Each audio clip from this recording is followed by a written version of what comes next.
नमस्कार. आपल्या बरोबर आहेत मुख्यमंत्री उद्धव ठाकरे. आपण त्यांच्याशी राज्य, देश, विश्व अनेक विषयांवर खास करून कोरोना संदर्भात जी स्थिती निर्माण झाली आहे त्याच्यावरती आपण त्यांच्याशी चर्चा करतोय. आणि जी माहिती आपल्याला खरोखर माहीत नव्हती, जसं मगाशी म्हणालो की जागतिक आरोग्य संघटनेच्या माध्यमातून सुद्धा अनेकदा ही माहिती आम्हाला समजली नाही, ही राज्याच्या मुख्यमंत्र्यांनी आपल्याला दिली. हे कौतुकास्पद आहे.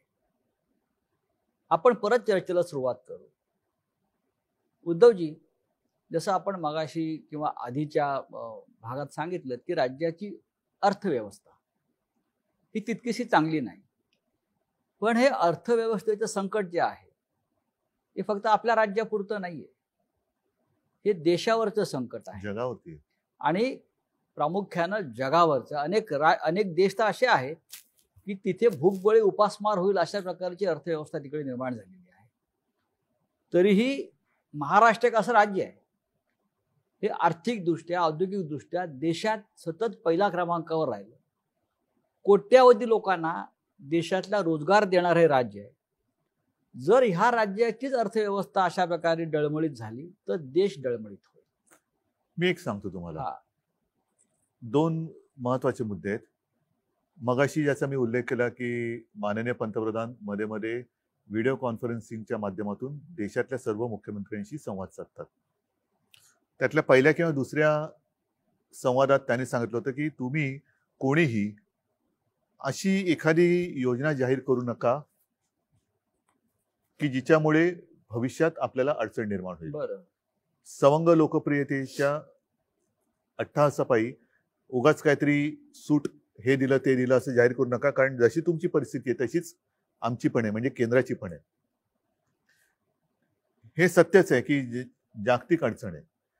पण ह्या सर्व काळामध्ये मी जे तुम्हाला सांगितलं की आपण सर्व मिळून प्रयत्न तर करतो आहोत. गेल्या महिन्यामध्ये विविध म्हणजे जागतिक दर्जाच्या ज्या काही मोठ्या कंपन्या आहेत त्यांच्यासोबत आपण MOU जे काही सह्या केलेल्या आहेत त्याच्यात किमान 16,000 कोटीची गुंतवणूक ही महाराष्ट्रामध्ये येते. म्हणजे ह्या सगळं रिव्हर्स गिअर टाकलं गेलेलं आहे आणि त्या रिव्हर्स गिअरमध्ये ही गुंतवणूक आपल्याकडे येते. तर असं काही नाही की सगळं काही संपलेलं आहे किंवा सगळं काही संपणार आहे. हा काळ आहे, हा आणीबाणीचा आहे, अटीतटीचा आहे. तो काढणं आपल्याला फार गरजेचं आहे. त्याच्यात एकमेकांना सावरणं हे फार महत्वाचं आहे. उद्योगधंदे हे पुन्हा सुरू होणार आहेत आणि काही ठिकाणी तर आपण 50,000च्या आसपास तर राज्यामध्ये सुरू झालेले आहेत. विशेषतः आपण मुंबई आणि पुणे हा जो काही पट्टा आहे हा दाट लोकवस्तीचा असल्यामुळे इथे ह्याचा प्रादुर्भाव हा मोठा आहे. ह्याचं कारण लोकवस्ती आहे आणि लोकवस्ती आहे म्हणून प्रादुर्भाव आहे. इथे हा महत्वाचा औद्योगिक बेल्ट असल्यामुळे इथे थोडं आपण बंद किंवा लॉकडाऊन हा पाळतो आहोत. पण इतरत्र महाराष्ट्रात हा जेव्हा रेड, ऑरेंज आणि ग्रीन झोन अशी वर्गवारी होती त्यावेळेलाच आपण म्हणजे किमान मे महिन्याच्या मध्यावर किंवा शेवटाला असेल ऑरेंज म्हणजे तेव्हा काय होतं की एखाद्या जिल्ह्यात ठराविक भागातच केसेस आहेत, बाकी मोकळे आहे, तर आपण तिकडे त्यांना मुभा दिली. ग्रीन झोनमध्ये तर काहीच हरकत नव्हती, तिकडे उद्योगधंदे सुरू झालेले आहेत. आपण जशी आपली सरकारची कामं आहेत, रस्त्याची असतील, धरणाची असतील, कोस्टल रोडचं असेल, ग्रामीण भागात काय असेल, त्याच्यानंतर कापूस खरेदी असेल, दूध सुद्धा असेल, दुधासाठी सुद्धा आपण दूध खरेदी 31 तारखेपर्यंत करतो आहोत. मक्याची आहे, सगळ्याची आहे. ज्यांचं बियाणं बोगस निघालं त्यांना आपण नुकसान भरपाई मिळवून देतो आहोत. हे सगळं आपण करतोय. ह्याच्यात एक महत्वाचा मुद्दा असा म्हणजे आपण हातावर हात ठेवून गप्प नाही बसलेलो. साधारणतः 16,000 कोटीचे MOUs हे आपल्या राज्यांनी सह्या केलेले आहेत आणि MOU म्हटल्यानंतर ही प्राथमिक अवस्था असते.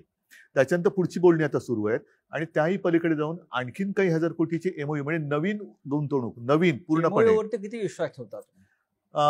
कारण या नाही, सांगतो उद्योगमंत्री आपलेच होते. सांगतो काही हजार कोटीचे MOU केले होते पण त्यातली इन्व्हेस्टमेंट काही इथे नाही केली. ह्याचं कारण का की तुमचा उद्योगमंत्री एकटा असून चालत नाही, तुमचं सरकार.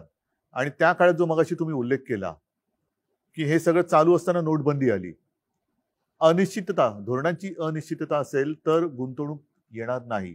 आता आपल्या राज्यामध्ये मी राज्यापुरतं म्हणेन की अनिश्चितता नाही. आपण अनेक काही गोष्टी, सुविधा ह्या केवळ सगळं काही आपलं गहाण टाकून करतोय अशातला भाग नाही. पण ज्या काही गोष्टी आपण करू शकतो आहोत, मग जमिनीसाठी सुद्धा त्याच्यामध्ये काही नियमांची एक सोपीकरण असेल, इज ऑफ डुईंग बिझनेस ज्याला म्हणतो, ह्या सगळ्या गोष्टी आपण आणतो आहोत आता. आणि हे बघितल्यानंतर मला पूर्ण विश्वास आहे की हे एमओयू केलेत ते पूर्ण अंमलात आणून देण्याची जबाबदारी ही सरकारची आहे. आणि सरकारने जे वातावरण तयार केलेले आणि करत आहे, जो विश्वास एक लागतो, त्यातून ही गुंतवणूक येईल नक्की. ही गुंतवणूक येत असताना साहजिकच आहे, मग आधी असलेले उद्योगधंदे आहेत त्यांना तर आपण गो हेड दिलेलं आहे, ते काम चालू करतायत. जिथे जिथे लॉकडाऊन नाही तिकडे दुर्दैवाने किंवा नाईलाजाने जिथे पुन्हा अशी परिस्थिती निर्माण होते तिकडे मात्र पुन्हा आपल्याला बंद करण्याखेरीज तात्पुरता पर्याय नाहीये. तर असं समजण्याचं कारण नाही की सगळं काही संपलंय. मी अजिबात निराशावादी नाही, मी स्वतः निराशावादी नाही आणि मी निराशावादी कोणाला होऊ देणार नाही. आपल्या नेतृत्वाखाली सकारात्मक कार्य चाललेलं आहे, राज्याला ऊर्जा मिळते आहे, या सगळ्या गोष्टी लोकांनी स्वीकारलेल्या आहेत. बघा एक शब्द आहे सरकारने, एक शब्द आहे संयम. आणि जो आपल्या बाबतीत काय वापरला जातो सांगतो. आता या शब्दाची सुद्धा गंमत आहे. एखादं अक्षर म्हणजे शिवसेना प्रमुख म्हणायचे की अक्षर जुळून शब्द बनतो आणि त्या शब्दाचे मंत्र होतात. आता शब्दाची ओवी पण होते आणि शब्दाची शिवी पण होते. आता जसं संयम आहे, या संयमातला स काढलं तर काय होईल? यम होतो. मग काय पाहिजे तुम्ही ठरवा, संयम पाहिजे का यम पाहिजे? आपण संयम. त्याच्यामुळे तुम्ही कशाला आमंत्रण द्यायचं? संयम ठेवायचा का यम पाहिजे? उद्धव ठाकरे, मी हे नुसतं यमक नाही जुळवत आहे. उद्धव ठाकरे म्हणजे संयम हे समीकरण आहे या देशाच्या राजकारणात आणि महाराष्ट्रात. माझ्यात आत्मविश्वास आहे, मी करून दाखवणार. होय, पण गेले 5 वर्ष जे सरकार होतं त्या सरकारमध्ये आपणही होता. उद्योग खातं सुद्धा आपल्याकडेच होतं. या काळामध्ये केंद्र असेल, राज्य असेल, startup India, make in India, आणि त्यावेळेला सुद्धा सामनाने माझ्या मुलाखती घेतलेल्या आहेत. होय, त्याच्यामुळे त्या सामन्याच्या मुलाखती वाचा. होय, startup India, make in India, त्यानंतर एमओयू, असे कोणतेही एमओयू शेवटपर्यंत प्रत्यक्ष कृतीमध्ये हे अवलंबून राहतं त्या सरकारच्या धोरणावरती. म्हणजे नुसती उत्सवप्रियता असेल तर काही होणार नाही. मी जे तुम्हाला सांगितलं की आता जे आपले सगळे साथी सोबती महाविकास आघाडीचे सगळे सहकारी आहेत, मग पवार साहेब आहेत, अगदी काँग्रेसचं सुद्धा, किंवा सोनियाजी आहेत आणि त्यांची इथली काँग्रेसची लोक आहेत, या सगळ्यांना आता आपल्याला तिघा नाही, जे काही एक अनुभवातून शहाणपण आलेलं आहे ते शहाणपण आपण आता आपल्या कामात दाखवतो आहोत. आणि आतापर्यंत मागे वळून बघताना आपल्याकडनं काय राहून गेलं किंवा एकूणच सरकार, मग मी तिकडे पक्षाची लेबल लावून सरकार बघत नाही, सरकार हे सरकार असतं. या सरकारकडनं काय राहिलं होतं, काय चांगलं झालं होतं, ह्याचा सगळा एक आढावा घेऊन आपण या गोष्टी करतो. आणि ही सुद्धा गोष्ट जी 16,000 कोटीची एमओयूची आहे, ही सुद्धा मी घरात बसून केलेली आहे. हो, आम्ही पाहिलं ते. हे सुद्धा घर बसल्याच केलेलं आहे. मी कुठेही भटकत गेलो नव्हतो की इकडे जा तिकडे जा तिकडे जा, काही नाहीये. आपली जी सिस्टीम आहे, पुन्हा सिस्टीम ही काम करते. सगळेजण, काही लोक त्यांच्या देशातून त्याच्यात सहभागी झाले होते, आपली काही लोक, मी घरात नव्हतो, देसाई साहेब आणि सगळे सहकारी मंत्रालयातून असतील. त्यामध्ये चीनची गुंतवणूक किती आहे? आता ह्याच्यामध्ये एक सांगतो तुम्हाला, चीनच्या गुंतवणुकीबद्दल, चीनची गुंतवणूक किती पेक्षा असावी की नसावी, हा महत्वाचा भाग आहे. आणि हा प्रश्न मी ज्या वेळेला पंतप्रधानांनी चीनच्या समस्येबाबत एक व्हिडिओ कॉन्फरन्स घेतली होती त्याच्यात विचारलेला होता की तुम्ही देशाचं एक धोरण ठरवा. आपल्याकडे काय होतं की पाकिस्तान बरोबर संबंध जरा ताणले गेले का मग पाकिस्तान मुर्दाबाद, पाकिस्तान बरोबर कोणतेही संबंध नको, त्याच्याबरोबर खेळ नको, क्रीडा नको, हे नको ते नको. आणि जर ओसरलं सगळं, मग खेळ आणि राजकारण तुम्ही एकत्र आणू नका, कला आणि राजकारण एकत्र आणू नका, हे सगळी बौद्धिक आपण घ्यायची. पण ताणलं जातं तेव्हा आपली भूमिका खबरदार जर टाच मारून यायची असते. मग तो खेळाडू पण नको, कलावंत पण नको, काही उद्योग नको. तसं चीनच्या बाबतीत तुम्ही एकदा ठरवा, वस्तू तर सोडाच, पण उद्योगधंदे आपण आणायचे की नाही आणायचे हे देशाचं धोरण असलं पाहिजे. राष्ट्रभक्ती ही सगळ्या देशाची सारखी असली पाहिजे. माझी आहे, नसेल आपण ते होल्डवरती ठेवलेलं आहे, नको असेल द्या पाठवून. पण उद्या पुन्हा हिंदी चीनी भाई करून तुम्ही जर का फिरवणार असाल सगळ्या चीनच्या पंतप्रधानांना, तर मग ही संधी घालवायची का? आणि घालवायची असेल तर मग एकदा दिशा ठरवा, आपण जाऊ पुढे. उद्धवजी, आपण जेव्हा मुख्यमंत्री नव्हता तेव्हाही काही प्रकल्पाच्या बाबतीमध्ये आपण स्वतः जातीनं लक्ष घातलं, विशेषतः कोस्टल रोड मुंबईतला. आता सध्याच्या या संपूर्ण संकट काळामध्ये किंवा आर्थिक व्यवस्था आपण जर पाहिली तर कोस्टल रोड होणार आहे की नाही? चालू आहे काम, जोरात चालू आहे. बरं, कोस्टल रोडचं काम कुठेही थांबलेलं नाही. कोस्टल रोडचं काम सुरू आहे. त्याच्यासाठी आपण पैशाचं सुद्धा आयोजन नियोजन करून ठेवलेलं आहे आणि कोस्टल रोडचं काम सुरू आहे. त्यानंतर दुसरा विषय येतो बुलेट ट्रेनचा. बुलेट ट्रेनची गरज नाही असं आपणही म्हणाला होता. श्री शरद पवार सुद्धा म्हणाले होते की बुलेट ट्रेनमध्ये आपल्या राज्याला फायदा नसून आपल्या राज्याने याच्यात गुंतवणूक करणं बरोबर नाही. तरीही 60% जमीन संपादन महाराष्ट्रात झालंय आतापर्यंत. त्याच्यामुळे बुलेट ट्रेनचं नक्की भविष्य काय? प्रत्येक गोष्टीला केवळ एकच बाजू नसते, अनेक बाजू असतात. ह्याच्यामध्ये आपण स्थानिक लोकांचा विचार करणं हा फार महत्वाचा आहे. राज्य म्हणून बुलेट ट्रेनची आवश्यकता राज्याला जर असेल तर ती मी म्हणेन माझ्या मुंबई नागपूरला जोडणारी बुलेट ट्रेन द्या, माझी राजधानी आणि उपराजधानी जोडणारी ट्रेन द्या, की जेणेकरून हा सुद्धा जो विदर्भाचा थोडासा एक त्यांच्या मनातल्या मनात कारण नसताना एक दुरावा निर्माण करून दिला जाण्याचा प्रयत्न केला जातो, तो दुरावा नष्ट होईल. जसा समृद्धी महामार्ग होतो, ज्याला आता शिवसेना प्रमुखांचं नाव दिलेलं आहे, तसंच मुंबई नागपूर जोडणारं मला बुलेट ट्रेन द्या, मला आनंद होईल. सुरत मुंबई ज्याचा आता काही उपयोग नाहीये, ज्याची आता काही आवश्यकता नाहीये. पण हे करत असताना जमीन भूसंपादन करते वेळी जिथे विरोध झालेला आहे, ज्यांचा विरोध आहे त्यांच्या मागे शिवसेना पक्ष म्हणून ठाम उभी आहे. सरकार म्हणून तर जे काही करायचं तो निर्णय आपण घेऊच, पण ज्यांचा विरोध आहे त्यांच्या पाठी शिवसेना आहे. आता काही जणांनी जर का स्वतःहून जमीन दिली असेल, बुलेट ट्रेन होणार की नाही, कारण शेवटी राज्य सरकारची गुंतवणूक आहे. सांगतो ना मी. आता जिथे पहिला मी जमिनीचा विषय घेतो. ज्यांनी स्वतःहून जमीन दिली असेल त्यांनी तो सगळा कारभार झाला असेल. ज्यांचा विरोध आहे म्हणून मी म्हटलं की पहिलं ग्रामीण किंवा तळागाळातल्या लोकांचा, जसं नाणारचा विषय आहे, नाणार सुद्धा सरकारने केलाच होता की करार, पण तो जनतेने हाणून पाडला. आम्ही शिवसेना म्हणून जनतेच्या सोबत उभे राहिलो. आता सरकार म्हणून मला काय, जर का सगळ्यांना मान्य असेल करू करार, पण जेव्हा हा अंतिम टप्प्यामध्ये आता आपण हे मधले 2-3 महिने आपले ह्याच्यात सगळे कोरोनामध्ये गेले, त्याच्यामुळे सगळे विषय हे मागे पडले, हे सगळे मागे पडले. त्याच्यामध्ये बुलेट ट्रेन जरी असलं तरी त्या बुलेट ट्रेनचा विषयच बॅकसीटला गेला आणि तो विषय म्हणजे कोणी त्याच्याबद्दल काही विचारपूस पण केली नाही आणि त्याच्याबद्दल काही चर्चा पण झालेली नाहीये. आता ह्याच्यावरती सुद्धा सरकार म्हणून निर्णय घेताना शेवटी सरकार हे सरकार असतं आणि सरकार म्हणून निर्णय घेताना माझं काम असं आहे की माझी भूमिका ही व्यक्तिगत असू शकते, जी जनतेच्या सोबत राहण्याची आहे, पण राज्याच्या हिताचा जेव्हा विषय असेल की ह्याच्यात हित आहे का अहित आहे, तेव्हा माझं मत आहे की सगळ्यांना थोडं एकत्र बोलून आपल्याला हा निर्णय घेण्याची आवश्यकता आहे. विरोधी पक्षामध्ये आपण असताना सरकारनं 250-300 कोटी रुपये का द्यावे असा प्रश्न आपण सगळ्यांनी उपस्थित केला. तो माझा मुद्दा आजही कायम आहे. पण आता सरकार म्हणून आम्ही असताना हा काची सोडवणूक करण्याची गरज आहे. काला काही कारण आहेत का, खरंच ह्यातनं काही फायदा होणार आहे का, दाखवा आम्हाला कुठे फायदा आहे, काय होणार आहे फायदा, किती मुंबईतनं आणि सुरतमधनं ये जा होणार आहे, किती आर्थिक घडामोड होणार आहे, काय होणार आहे, हे सरकार म्हणून मला माहिती मिळू द्या. जर पटली जनतेसमोर ठेवतो, पण नसेल तर कदाचित मी असं म्हणेन की एखादी भूमिका मी एकतर्फी घेतली असेल तर ती आत्ता योग्य नाहीये. आत्ता मला अयोग्य वाटलं तर तो मी रद्द करेन. बर, आपली महाविकास आघाडी काय म्हणते? व्यवस्थित आहे. मध्ये मध्ये कुरकुर नाही, असं काय नाही. एक गोष्ट स्वीकारली पाहिजे, नक्कीच स्वीकारली पाहिजे आणि ती मी स्वीकारतो की गेल्या 2-3 महिन्यामध्ये फेस टू फेस या गाठीभेटी अवघड झालेत.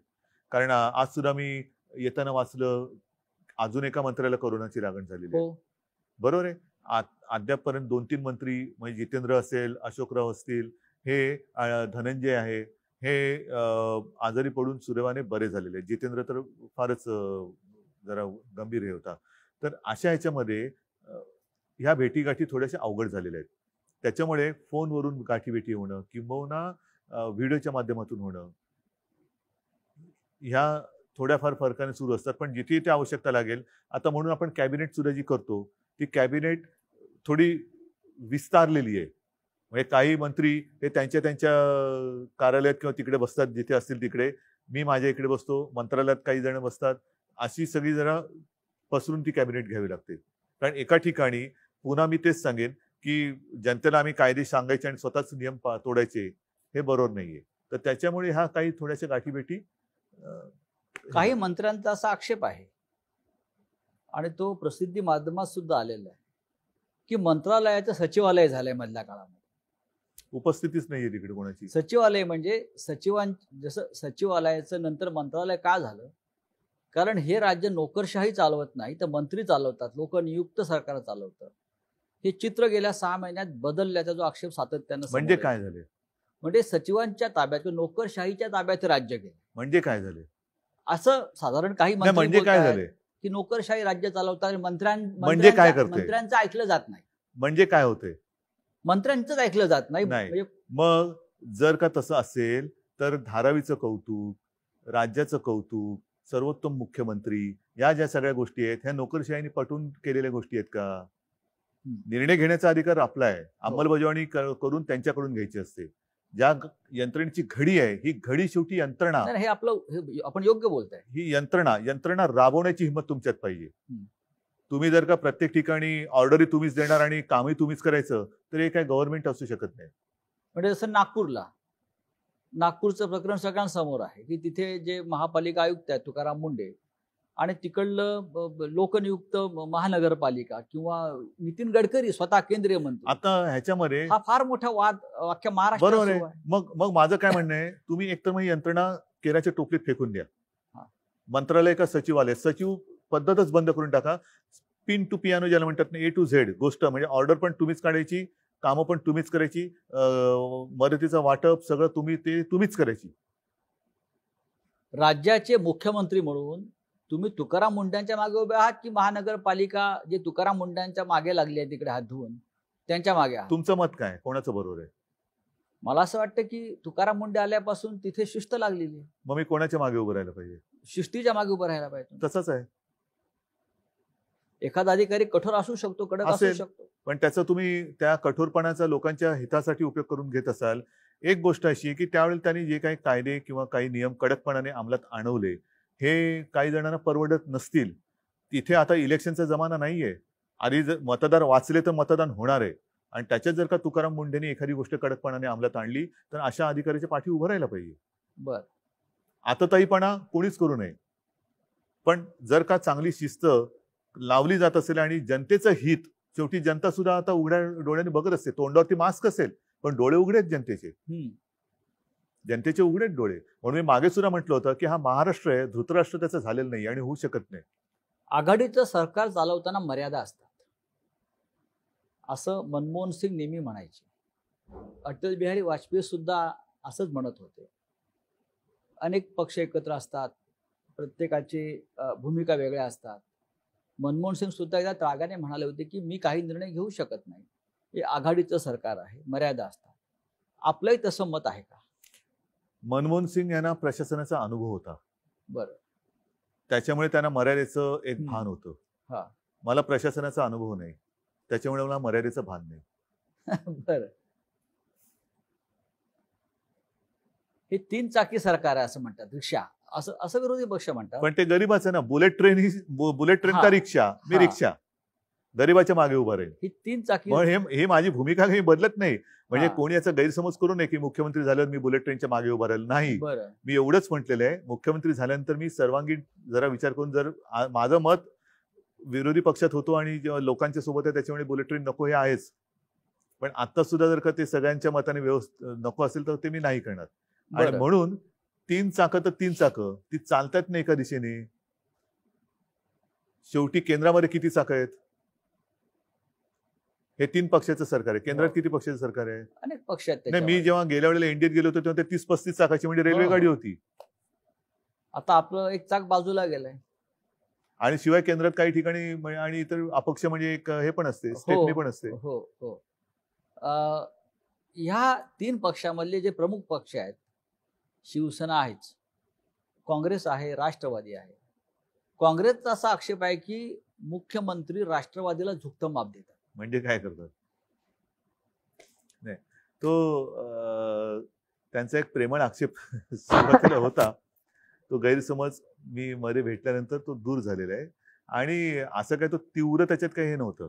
बरं, काही शेवटी असे सगळेच जण निवडणुका लढवून निवडून येत असतात. जनतेच्या काही अपेक्षा त्यांच्याकडनं असतात, म्हणून तर जनता मतं देते.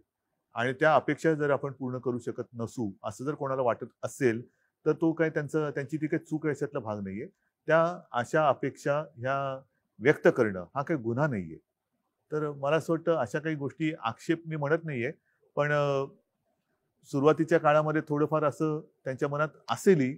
माझ्याशी ते असे काही अगदी ठामपणाने बोलले नाही की आम्हाला तुम्ही विचारतच नाही, अमुकच नाही. माझं पवार साहेबांशी पण चांगलं हे आहे. कधी कधी मी अगदी काही नित्य नियमाने नाही, पण सोनियाजींना पण मी फोन करत असतो. शरद पवारांचं किती मार्गदर्शन लाभतं? त्यांना अनुभव राज्य चालवण्याचा भरपूर आहे. त्यांच्याबरोबरच्या भेटी ह्या एक वेगळा अनुभव असतो. बरं. ते जेव्हा मला भेटतात तेव्हा असं काही नाही की ते असं काहीतरी काम किंवा काहीतरी असं घेऊन येतात, अजिबात नाही. कधीतरी त्यांचा फोन येतो, उद्या काय करताय? आणि बहुतेक वेळेला उद्या जर का सगळं व्यवस्थित जुळत असेल तर मी आणि त्यांची भेट ही होते. भेटीमध्ये मग त्यांचे काही ते जुने अनुभव सांगत असतात. लातूरला भूकंप झाला तेव्हा त्यांनी काय केलं होतं, चीनचा विषय निघाला तेव्हा ते चीनच्या दौऱ्यात त्यांचा अनुभव कसा, मग ते पंतप्रधानांसोबत त्यांच्या चीनच्या काय चर्चा झाली, मग अमुक एक कसं आहे, तमुक एक कसं आहे, म्हणजे जुन्या त्यांच्या अनुभवाच्या आठवणी ते सांगत असतात. शरद पवार हे या महाराष्ट्रातल्या किंवा देशातल्या शेतकऱ्यांचे एक महत्वाचे नेते आहेत. सहकार क्षेत्रामध्ये त्यांचं योगदान मोठं आहे. महाराष्ट्रातली साखर कारखानदारी अडचणीत येऊनही या भूमिकेचे ते आहेत पहिल्यापासून. पण मी काल असं पाहिलं की राज्याचे विरोधी पक्षनेते देवेंद्र फडणवीस हे साखर उद्योजकांचे प्रश्न घेऊन अमित शहाना भेटले. ते पूर्ण देशातल्या साखर कारखानदारांबद्दल चिंता करत असतील. हो, पण गृह खात्याकडे साखर कारखान्याचे काय प्रश्न असू शकतात? शेवटी साखरी घरातच लागते ना, गृहामध्ये. कायदा सुव्यवस्था किंवा या संदर्भात गृह खातं म्हणजे त्यांना गृहमंत्री म्हणजे जरा जसा आदेश बांदेकर करतात कार्यक्रम तसे गृहमंत्री वाटले असतील. अच्छा, होम मिनिस्टर. होम मिनिस्टर म्हणून ते साखरेचा विषय गृहमंत्र्याकडे. कारण राज्यातल्या साखर उत्पादकांचा प्रश्न हा मुख्यमंत्र्यांच्या अखत्यारीत येत नाही का, असा माझ्या पुढे प्रश्न आहे. कल्पना नाही बाबा मला. पण दिल्लीत जाऊन त्यांनी एक घोषणा मात्र नक्की केली, ती म्हणजे हे सरकार पाडण्याचा आमचा इरादा नाही, हे त्यांनी महाराष्ट्र सदनामध्ये येऊन सांगितलं. हे किती दिलासादायक आहे तुम्हाला? माझं तर मी इथं बसलेलोच आहे. इरादा असेल नसेल, काही जण सांगतात की ऑगस्टमध्ये सप्टेंबरमध्ये सरकार पाडणार. माझं म्हणणं आत्ता पाडा. माझी मुलाखत चालू असताना सरकार पाडा. मी काय फेविकॉल लावून बसलेलो नाहीये. पाडायचं तर पाडा, जरूर पाडा. त्याच्यात तुम्हाला पाडापाडी करण्यात आनंद आहे ना. काही जणांना घडवण्यात आनंद असतो, काही जणांना बिघडवण्यात आनंद असतो. बिघडवायचं असेल बिघडवा, मला नाही परवा, पाडा सरकार. ही तुमची भूमिका आहे की आव्हान आहे? हा माझा स्वभाव आहे. बर, हा माझा स्वभाव आहे. कारण एक फार कष्टातून निर्माण झालेलं सरकार आहे. हे सरकार उत्तम प्रकारे चाललंय. हे सरकार लोकप्रिय आहे. हे सरकार टिकायला पाहिजे असे या जनतेची भावना आहे किंवा या सरकारचं भवितव्य विरोधी पक्ष नेत्यावरती अवलंबून नाही. म्हणून मी म्हणतोय की पाडायचं असेल जरूर पाडा. बरं, आत्ता पाडा. आता मध्य प्रदेश काँग्रेसचं सरकार पाडलं. राजस्थानमध्ये पाडण्याचा प्रयत्न झाला, पण तिकडे कदाचित कोरोनाची स्थिती वाईट नसावी किंवा कोरोना साथ तिकडे पोहोचलेली नसावी. बरं, कारण इथल्या कोरोनाच्या परिस्थितीबद्दल गृहमंत्र्यांकडे किंवा दिल्लीत जाऊन विरोधी पक्ष नेत्यांनी तक्रार केली तर ही साथ जी जगात पसरली ती फक्त महाराष्ट्रामध्ये असेल, मध्य प्रदेशात नसेल, आता राजस्थानात नसेल. आता नंबर महाराष्ट्राचा असं ठामपणे म्हणतात. पाडा. दुसरा प्रश्न एक गंभीर या निमित्तानं आला. राजस्थानचं सरकार पाडण्याच्या हालचाली सुरू असताना काँग्रेसचे फुटणारे नेते, बंडखोर आणि भाजपचे काही नेते यांच्यामध्ये पैशाच्या देवाणघेवाणी संदर्भातल्या काही टेप समोर आल्या. फोन टॅपिंग हे बेकायदेशीर आहे. तरीही पैशाची ताकद लावून सरकार पाडणं हे काम सुरू आहे. दुसरं करू काय शकतात? लोकशाही आहे ना ही त्यांची. बरं, ही त्यांची लोकशाही. म्हणजे इथलं सरकार हे लोकशाही विरोधी आहे आणि तिथे आणणारं सरकार पैसे देऊन फोडून जर का ते करत असतील तर ते लोकशाहीला धरून आहे. ही लोकशाहीची व्याख्या, ही लोकशाहीची थट्टा हीच शिवसेना प्रमुखांना मान्य नव्हती आणि म्हणून ते म्हणायचे की ही तुमची असली दळबद्री लोकशाही ही असली, ही मला मान्य नाही. त्याच्यावरनं काय झालं? शिवसेना प्रमुखांना लोकशाही मान्य नाही. ही लोकशाही अशी तुम्ही लोकशाही मानता?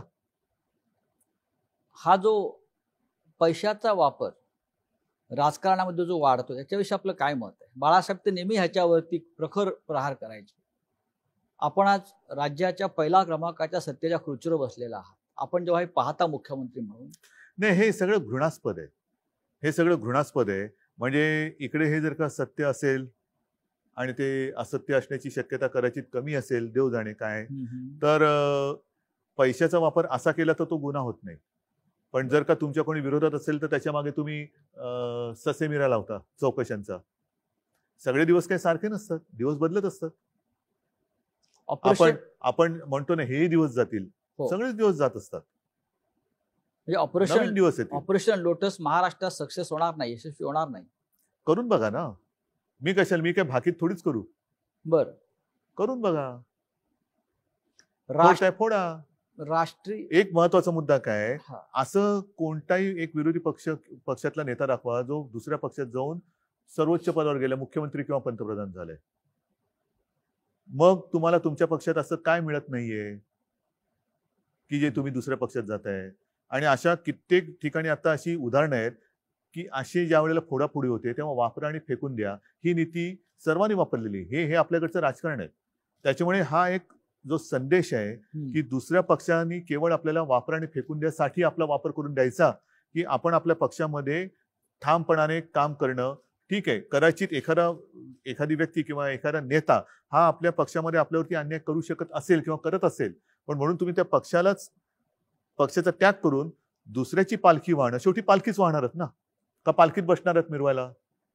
पालखीत कोण बसवायला तयार आहेत का तुम्हाला? अवश्य जा. मी कोणाच्याही उज्ज्वल भवितव्याच्या आड येऊ शकत नाही, येत नाही.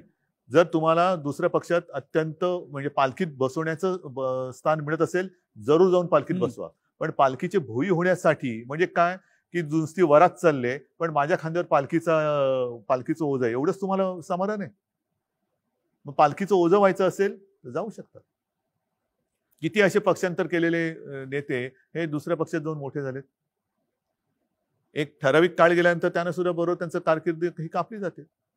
हा जो एक मूळ गाभा आहे तुमच्या विचाराचा किंवा तुमच्या पक्षाचा, आज सुद्धा मी ही आघाडी केली का केली? कारण त्यांच्याबरोबर ज्या एका उद्देशाने गेलो होतो, तो उद्देश मला कळलं की याच्यामध्ये पोकळपण आहे. म्हणून मी हा निर्णय घेतला. आणि हे सुद्धा मी पुन्हा सांगतो, ध्यानीमनी नसतानाही मुख्यमंत्री पदाची धुरा माझ्यावरती आली नाही, तर माझ्या स्वप्नात सुद्धा ही कधी काय संधी मला मिळेल किंवा संधीच्या पाठी जाणं. तुम्ही मला ओळखता. तुमच्या स्वप्नात हे नव्हतंच.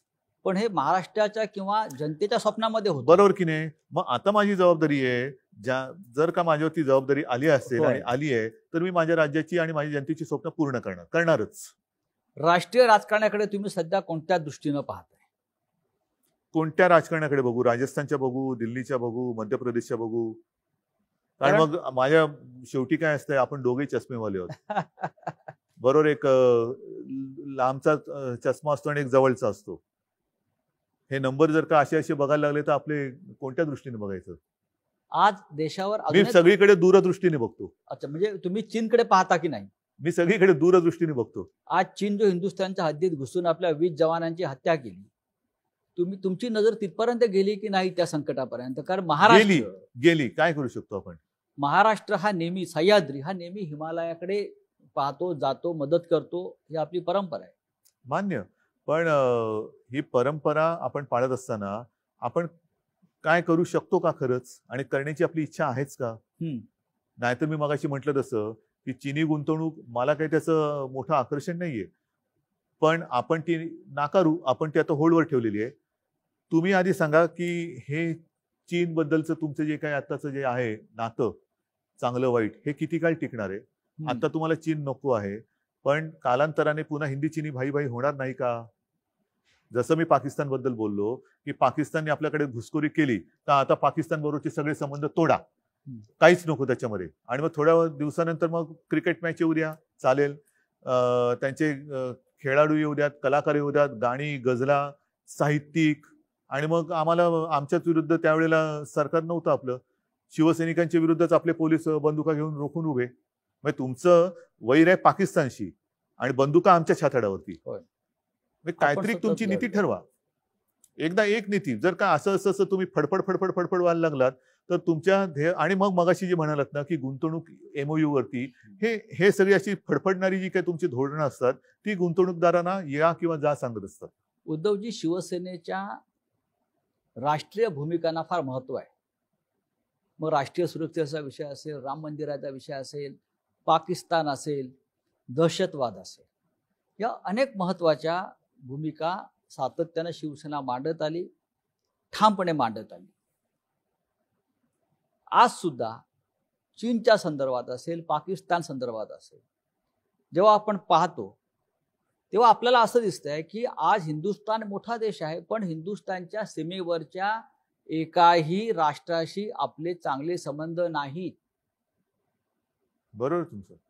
तर आपण एक राज्याचे मुख्यमंत्री म्हणून, शिवसेनेचे प्रमुख म्हणून या धोरणाकडे आपण कशा प्रकारे पाहता की आपल्या शेजाऱ्यांशीच आपले संबंध चांगले नाही? मी असं कधी म्हणणार नाही की तुम्ही आम्हाला सांगा आमचे शिवसैनिक सरहद्दीवरती जाऊन लढतील म्हणून. असं काही जण म्हणतात, तसं मी कधी म्हणणार नाही. असं मी कधी म्हणणार नाही. परंतु शेवटी प्रत्येकावरती काही ना काहीतरी जबाबदारी असते. हो. आज महाराष्ट्राच्या मुख्यमंत्री पदाची जबाबदारी माझ्यावर आहे. होय. देशाच्या पंतप्रधान पदाची जबाबदारी नरेंद्रभाईंवरती आहे, मोदीजींवरती आहे.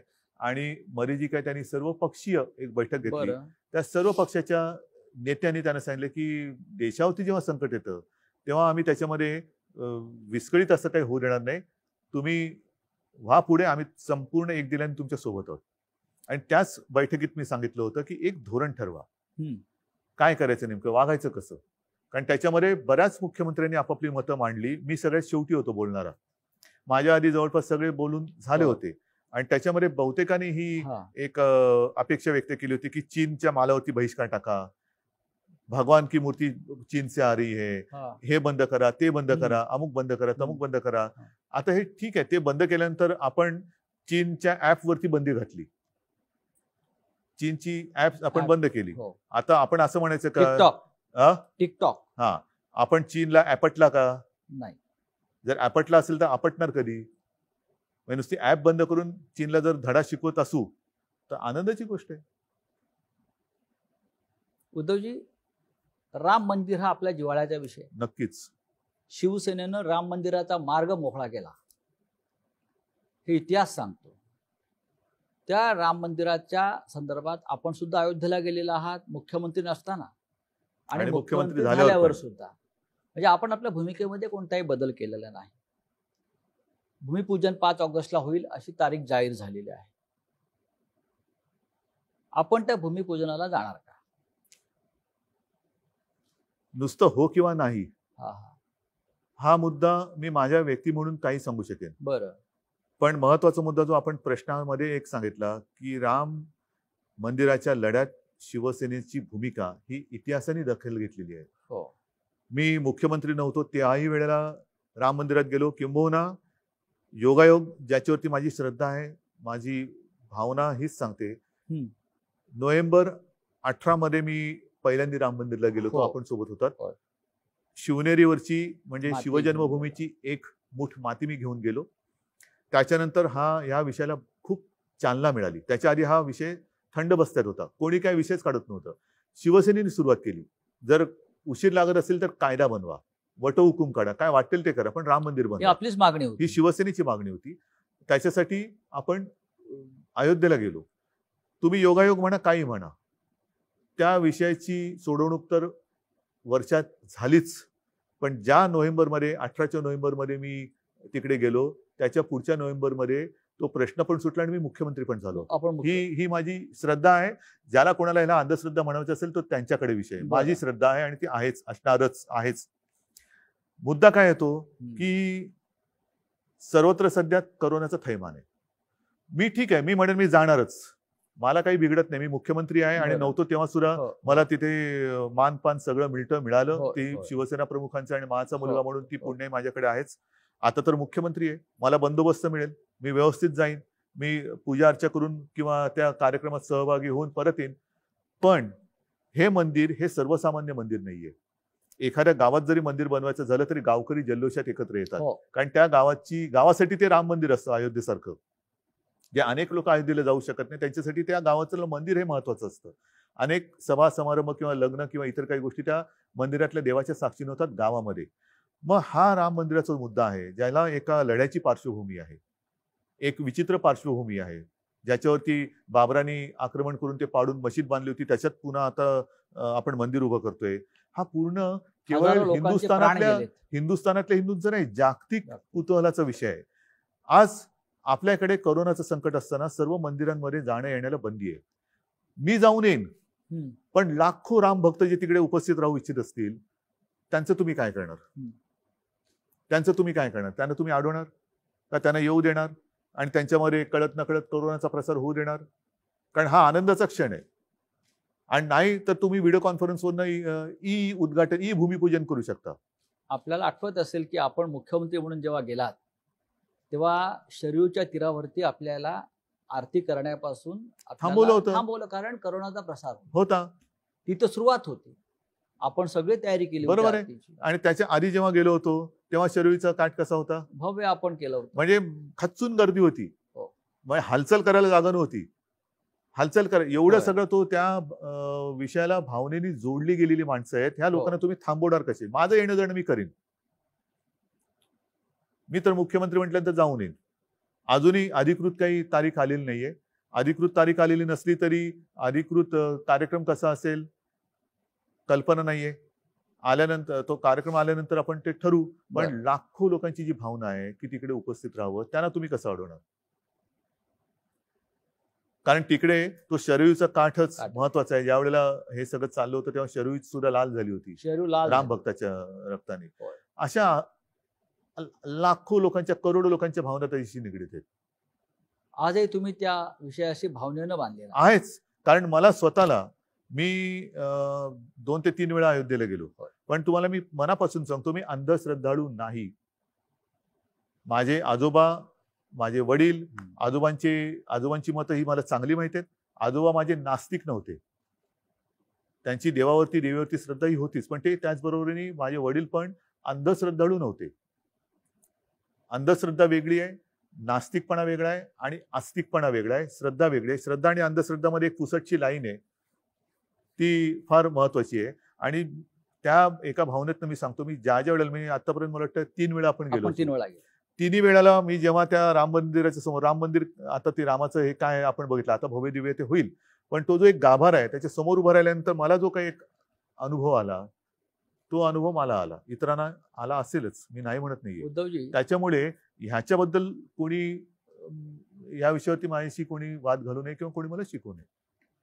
उद्धवजी, शिवसेना म्हणजे गर्दी. हा गेल्या 50-55 वर्षाचा अनुभव. शिवसेना प्रमुख म्हणजे गर्दीचा महासागर. आपण सुद्धा शिवसेना पक्षप्रमुख झाल्यावरती सतत गर्दीत राहिलात. शिवसेनेनं हाक मारली की हजारो लाखो लोक रस्त्यावरती उतरतात, लाखोंच्या सभा आपण करतो. पण या नवीन स्थितीमध्ये आपण गर्दीपासून लांब झालो किंवा गर्दी ओसरली. शिवसेनेचा कालचा वर्धापन दिन सुद्धा आपण गर्दीशिवाय केला. गर्दी होती पण ती ई गर्दी. हे राजकारण कसं काय पुढे जाणार? नाही, अवघड आहे.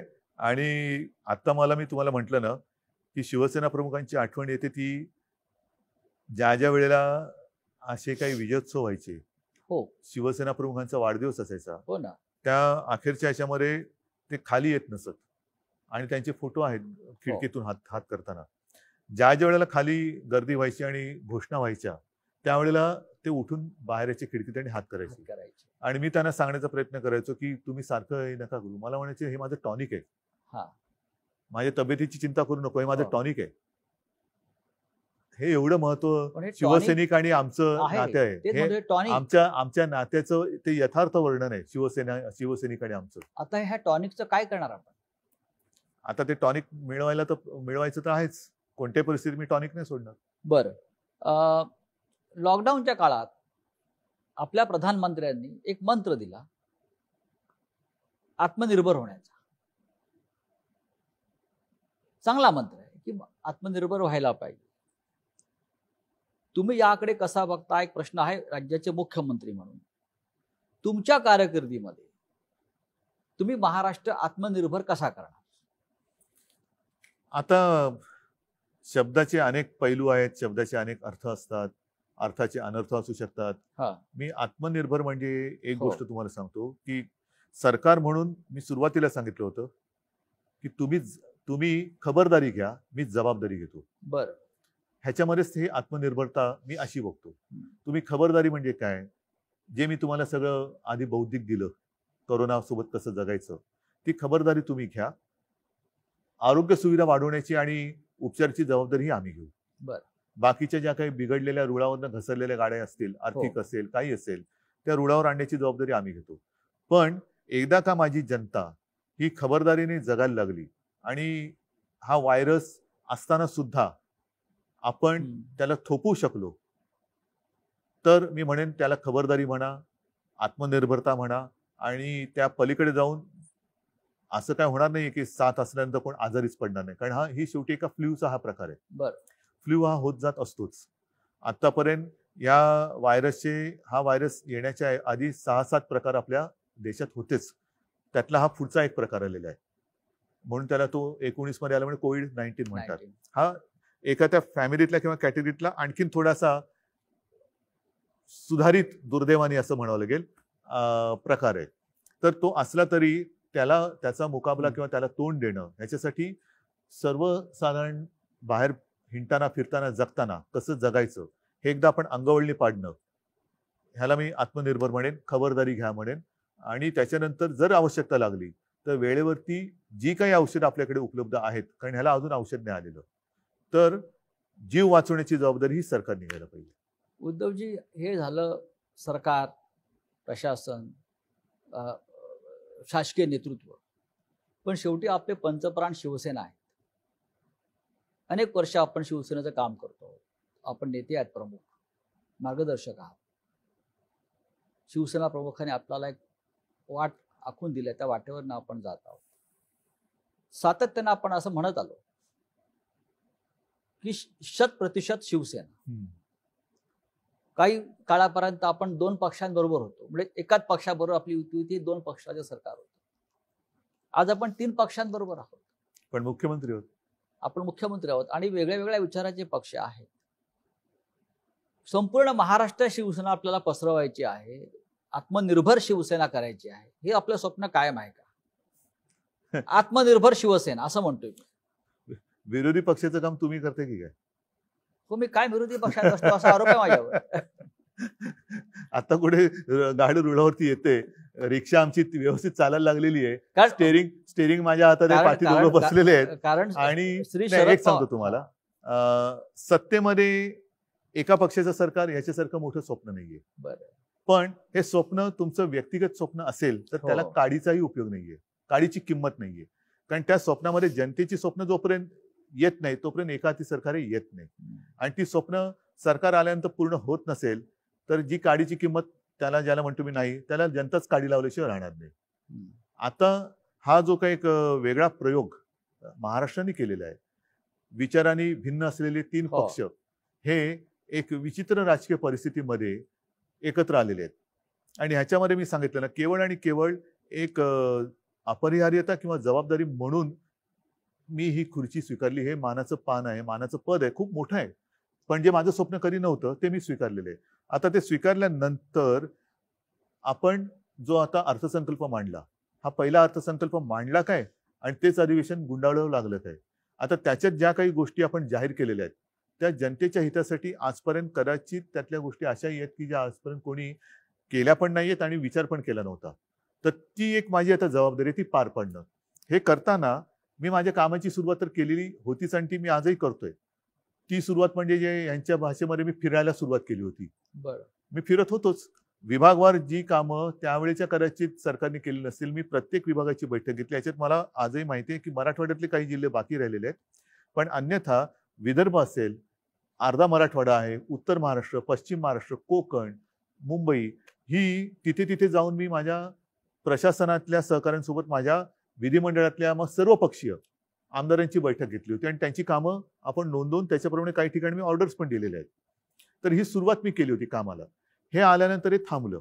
आता याच्यामध्ये मी जिथे जायचो तिकडे साहजिकच शिवसैनिकांना भेटायचो, काही कार्यक्रम शिवसैनिकांचे पण व्हायचे. ह्या सगळ्या गोष्टी ह्या गेल्या 2-3 महिन्यात थांबलेल्या आहेत. हा काळ एकदा सरला हम्म. की त्याची पुन्हा सुरुवात होईल. मी पक्षप्रमुख आहेच. मुख्यमंत्री पद जे शिवसेना प्रमुख सांगायचे की या गोष्टी येतात जातात. कायमस्वरूपी आहे ते माझं पक्षाचं प्रमुख पद हे कायमस्वरूपी. त्याच्यात सुद्धा जसं शिवसेना प्रमुख म्हणायचे की शिवसैनिकांचा जोपर्यंत विश्वास आहे तोपर्यंत, त्याच्यामुळे ते मी कधीच सोडणार नाही आणि पक्ष वाढवण्याचा प्रयत्न मी करणारच आहे, जे उद्धवजी सगळेच करतात. उद्धवजी, आपण जेव्हा पक्षाचं काम सुरू केलं,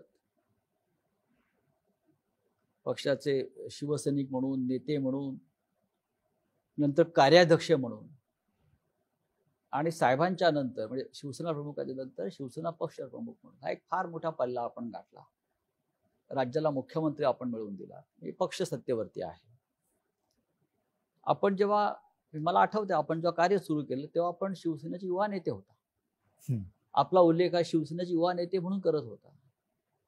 आता आपण 60 मध्ये पदार्पण करतो. येस, म्हणजे पण आता आपण 60 नाही योगायोग आहे की 60व्या वर्षी मी मुख्यमंत्री जरी असलो तरी असं नाही आजच 60 केला होता 88 असं नाहीये. हा योगायोग आहे. नाही, आपण 60 मध्ये पदार्पण करताय हा एक योगायोग नसेल, पण महाराष्ट्रासाठी मला वाटतं कदाचित जगातलं एकमेव माझं उदाहरण असेल जो सगळ्यात ज्याची कुवत कमी लेखली गेली तो पक्षाचा सर्वोच्च नेता झाला आणि ज्याची कुवत किंवा याला काय कळत नाही असं म्हणणारा राज्याचा मुख्यमंत्री झाला. आणि आपण उत्तम प्रकारे काम करताय. राज्याच्या जनतेचे आपल्याला आशीर्वाद आहे, ते महत्त्वाचे. म्हणजे युवा बघा, नेते मी आपण होता. आजही तुम्हाला अत्यंत प्रामाणिकपणाने सांगतो, मी माझी आज देखील सही आपला नम्र म्हणूनच करतो. ही शिकवण बाळासाहेबांची आपल्याला सगळ्यांना आहे. कारण हे बाळासाहेबांची पद्धत आहे आणि माझ्या आजोबांची पद्धत, माझ्या म्हणजे बाळासाहेबांची ही पद्धत. ह्या गोष्टी येतात जातात. जनतेशी आपण कायम नम्रतेने वागलं पाहिजे.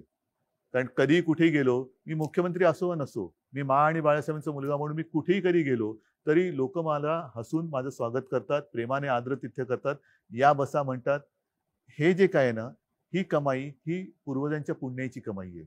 माझं कर्तृत्व शून्य आहे. उद्धवजी, जसं बघा युवा नेते होता आपण आणि आपण आज 60त प्रवेश करताय, म्हणजे आपण सिनियर सिटीजन झालात असं मी म्हणतो. आता मला बसचा प्रवास फुकट मिळणार. म्हणजे आपल्या निमित्ताने इतरांना मिळेल. कसं तुम्ही पण मी आज बसमध्ये एक पाऊल टाकलं असेल तरी तुम्ही पाऊल टाकायच्या तयारीत आहे. तुमच्या बरोबरच आहे मी. मला सांगा की हा प्रवास जो आहे युवा नेता ते शिवसेनेचे आता ज्येष्ठ नेते किंवा हा प्रवास जो आहे ना, 60 हा प्रवास आता आपण असं म्हणतो मागे वळून बघताना हा फार महत्वाचा टप्पा आहे 60 आहे. पण हा प्रवास आता असं वाटतं की हा बुलेट ट्रेनच्या वेगाने झाला. बरं, आपल्याला इकडे तिकडे बघायलाच मिळालं नाही. या सगळ्या काळामध्ये मी अत्यंत प्रामाणिकपणाने सांगतो, असं काही जण जे म्हणतात ते खरं आहे की माझं एक क्षेत्र नाही, माझं एक खरंच क्षेत्र नाही. मी मूळचा कलाकार. ते करताना केवळ आणि केवळ शिवसेना प्रमुखांना म्हणजे माझ्या वडिलांना एक काहीतरी सहकार्य व्हावं आपल्या परीने, काहीतरी खारीचा वाटा, त्या निमित्ताने मी सुरुवात केली. माझी सुरुवातीचं पहिलं पाऊल होतं ते सामना. कारण तेव्हा मी बघत होतो, हे सगळं सांगून झालंय, रिपीट करण्याची काही आवश्यकता नाहीये. पण शिवसेना प्रमुखांना तर वेळ उसंत नव्हती, कारण तेव्हा आत्तासारखी साधनं नव्हती, हेलिकॉप्टर नव्हती, विमानं नव्हती. कुठेही जायचं झालं तरी गाडीने प्रवास करावा लागत होता.